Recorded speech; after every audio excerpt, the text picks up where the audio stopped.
Thanks for watching What's in the Box. Today we're going to take a look at the Flash Batmobile.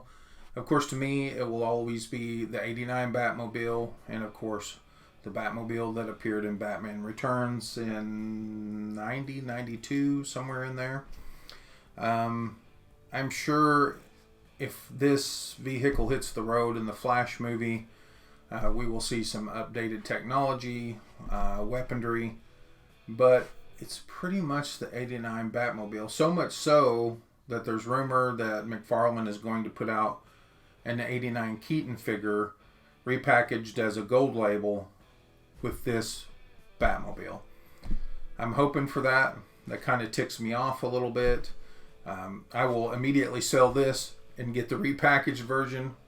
Sorry, that's just who I am.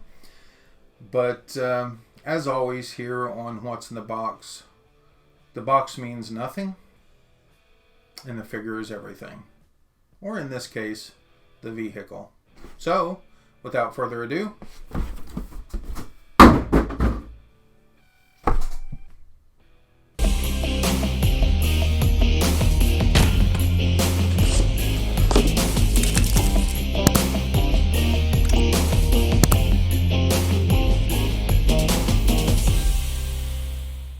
so here we have the Batmobile as it may appear in the Flash movie.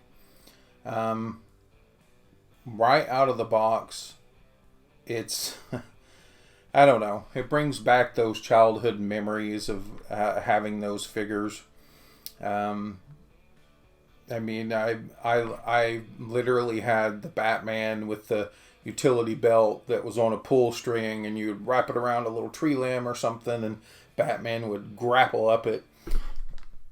I did not, at that time, have a Batmobile, but I'm glad to have one now, and it's quite cool.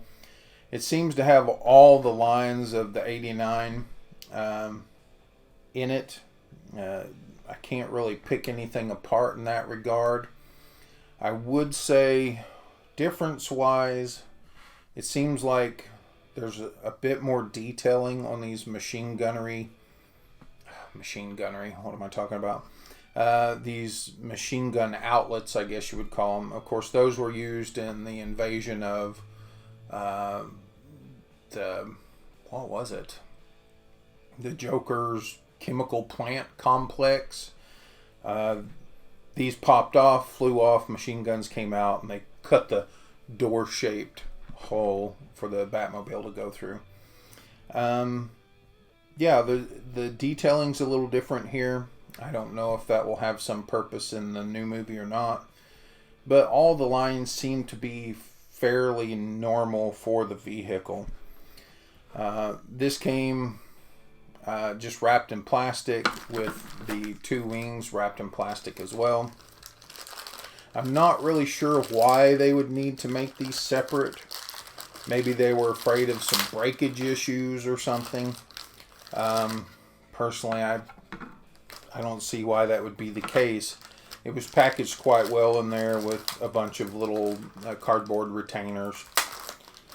But I guess for safety's sake, and to keep all us fanboys happy, they made them a separate piece altogether.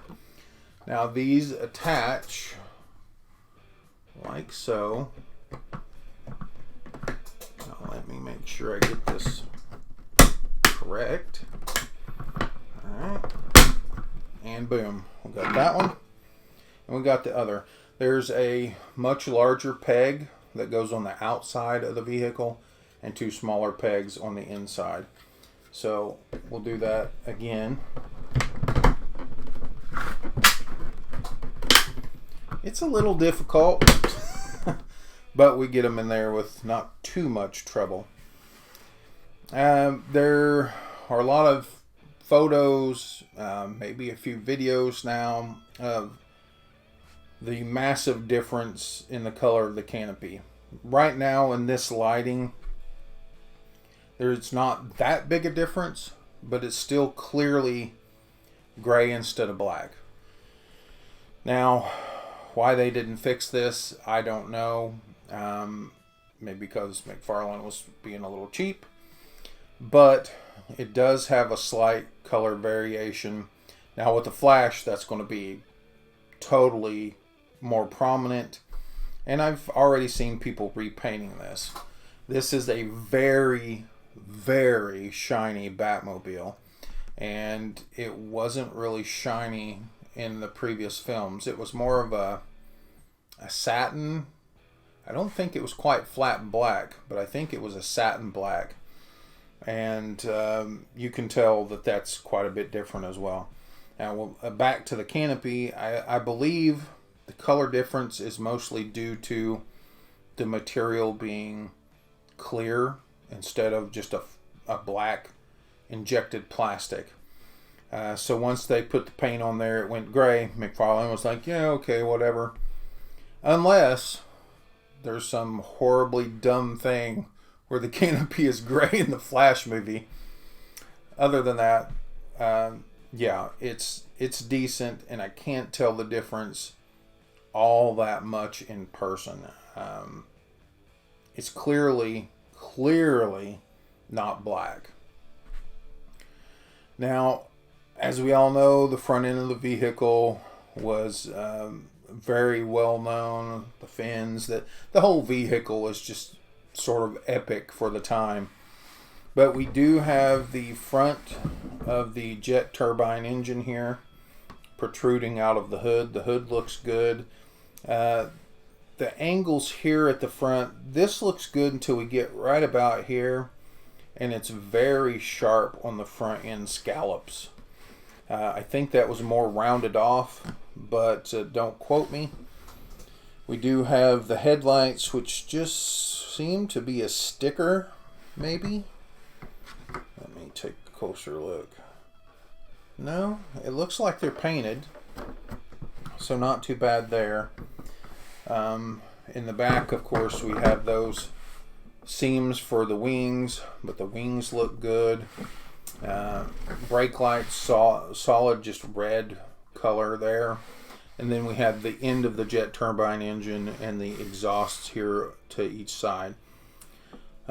These are painted fairly well. Most of this is just one straight color all the way through. So you've got straight dark silver, regular silver, just typical red, orange, yellow, so it's fairly one-toned, I'll say that. Of course, then you come on this end, and I believe these were intakes for the jet portion of the engine. Again, don't quote me. And then we have all these nice little detailed areas here that I'm not entirely sure what they were meant for. And then, of course, I believe it was a panel over here that opened up in Batman Returns, grappled a telephone pole, or what was it, a street light, and allowed the Batmobile to turn more quickly in that film. Past that, we do have the wheels, the tires, which are rubber. The wheels are plastic, but they do have the bat symbols on the inside. They're gold colored. I can't remember if that's correct to the 89 or not. It may be. Now we do have the canopy that pops open, and that is with the press of a button right here. But it doesn't just pop open on its own, but you can grab it and slide it down like so, or you can cock it back. Let's see, hold on, it's got to get to a certain point, and then you can cock it back like that. Now I think in the original movie it slid forward, so we're going to keep it slid forward like that. But still, unless you can tell on video, the canopy's still not that light of a gray, so we'll see. Inside, we've got a trading card, which McFarlane's known for. He seems to put trading cards in with every figure. And we have, of course, the Batmobile right here. It does have a little writing on the back. says the Batmobile, long forgotten and hidden away in the dark recesses of the Batcave, the Batmobile remains one of the greatest weapons of Batman's crime-fighting past. If only someone would rediscover it. I wonder who that is. Maybe the Flash? Anyway, nice little trading card with what I assume is a photo of the original Batmobile and not the one from the new film. We'll see. Alright. On the interior, which I will have to get a better shot of for you, there is quite a bit of detailing. I'll get a better shot, trust me. And it's just a lot of silver. Plain silver, no colors to any of the gauges or anything. But it does make you realize that the gauges are there and possibly operational. Overall opinion of this is they nailed the shape. They nailed the look for the most part. And I feel like it captures the 89 Batmobile as well as it could. Now, you want to get into nitpicks and things like that. Of course, the canopy is the number one problem for a lot of people. The super shiny paint job is another. But overall, for the price point, it's not too bad. Really would have liked to have seen a couple more contraptions on this. Maybe that the guns raise up. Maybe that they just put a simple little effect, a button effect where LED lit up the turbine. I don't know. But it was only, what, $59? $75 when shipped. So that's not too shabby of a price in today's market. And I think you'll enjoy it if you get a chance to pick it up. I see regularly that it's sold out, but then it's back up for sale on and off through Amazon, McFarlane, I think Target, and a couple of other places. So you will likely get a chance to pick this up. But if the rumors are true, you might want to hold out for the gold label version with the 89 Keaton Batman figure, which I'm interested in seeing. I would have really liked to have gotten the Batwing, but for some reason it was just ridiculously priced. $250 for the Batwing. Of course, I know it's huge, but here we have a fairly large vehicle for only $60. And the Batwing is maybe that much bigger, and suddenly it's $250. It has no electronics in it. So what's the problem there? I think personally it should have been about $150, $175, and I probably would have got it. But yeah, I think this is a solid little entry. And I mean, come on. When else, what other time are you going to be able to get a chance at the original Batmobile that will be able to have a 6-inch, 7-inch figure inside? It's just, we're living in some really cool times when it comes to toys.